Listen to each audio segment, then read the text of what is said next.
Alors, je suis en compagnie de M. Louis-Gabriel Latulippe, qui est président de la Société d'horticulture et d'écologie de Montmagny, qui est également médecin épidémiologiste à la retraite. Bonjour. Bonjour. Comment allez-vous? Ça va bien, ça va bien. Et toi? Moi, ça me fascine aujourd'hui de vous recevoir parce que on parle d'écologie. Oui.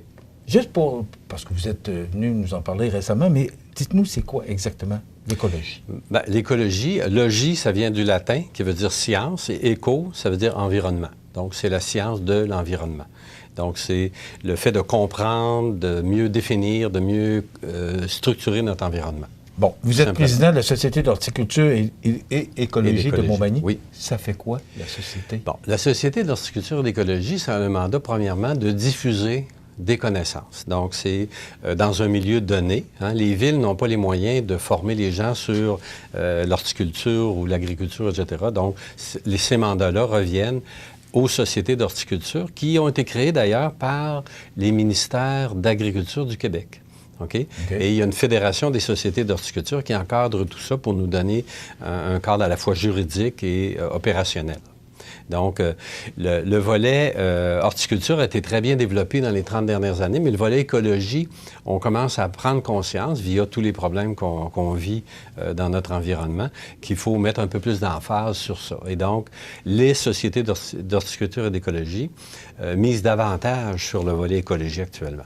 Et justement, on va miser davantage sur l'écologie ce matin. Oui. Parce que vous avez des démonstrations à nous faire. Et bon, en préparation avec M. Latulippe, moi, j'ai appris des choses. On va parler d'abord de ce pot d'eau que vous avez avec vous. Oui. Alors, j'ai amené... Ça, c'est de l'eau de pluie. Ça, c'est de l'eau de pluie. Oui, bon. De l'eau de pluie, OK. L'eau de pluie, pourquoi j'ai amené de l'eau de pluie? Bien, on arrose nos jardins avec de l'eau de pluie. Hein?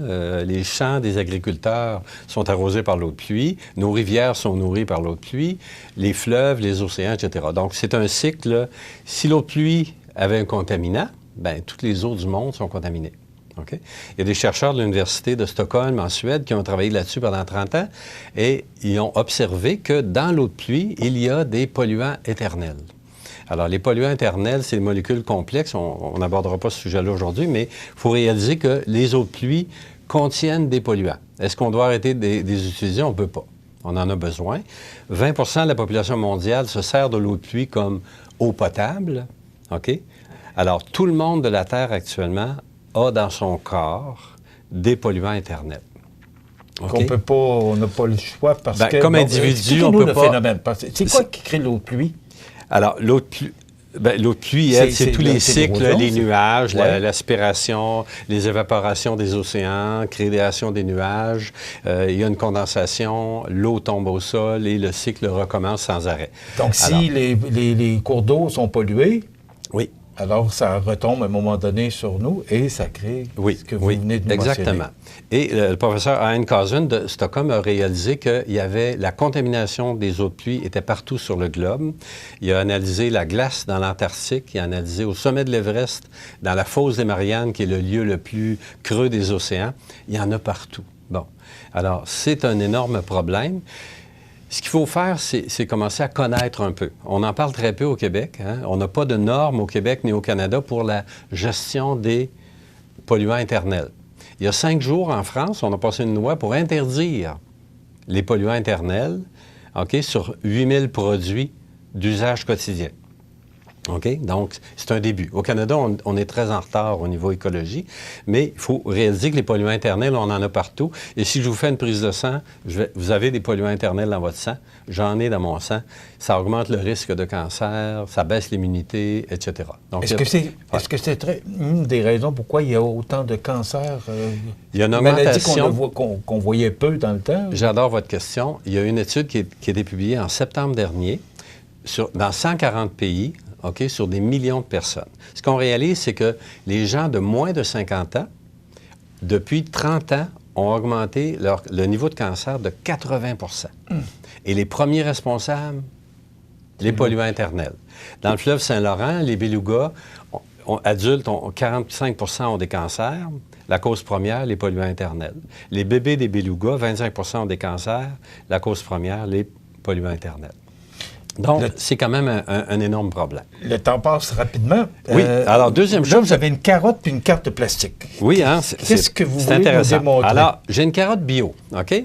Alors, si on mange bio ou qu'on est vegan, on diminue notre risque de cancer de 25 %. Donc, c'est énorme. Mais même la carotte bio est arrosée par de l'eau de pluie. On n'a pas le choix. Donc, les carottes, même si elles sont bio, il y a un certain niveau de contamination. J'ai amené une carte de crédit, une carte de plastique. Savez-vous quelle quantité de plastique que vous avalez, vous ou même moi, chaque semaine?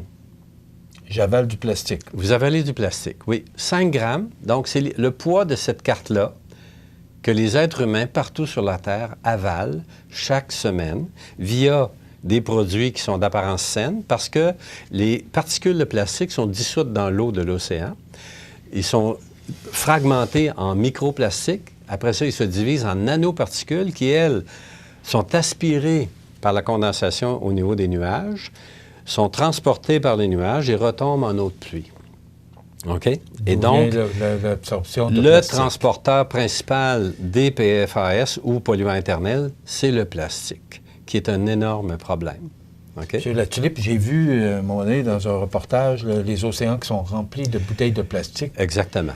Est-ce que la récupération qu'on fait aujourd'hui, pour moi, c'est une religion, là, pour moi, de récupérer, est-ce que ce phénomène-là va contribuer à diminuer le plastique? Moi, Non. je mange du plastique. Non. Malheureusement, la récupération, il y a eu une étude qui a été faite sur les 10 meilleurs centres de récupération au monde pour la récupération du plastique. D'abord, les usines. Ces usines-là sont extrêmement polluantes. Elles relâchent dans l'atmosphère des vapeurs et des microparticules avec du plastique.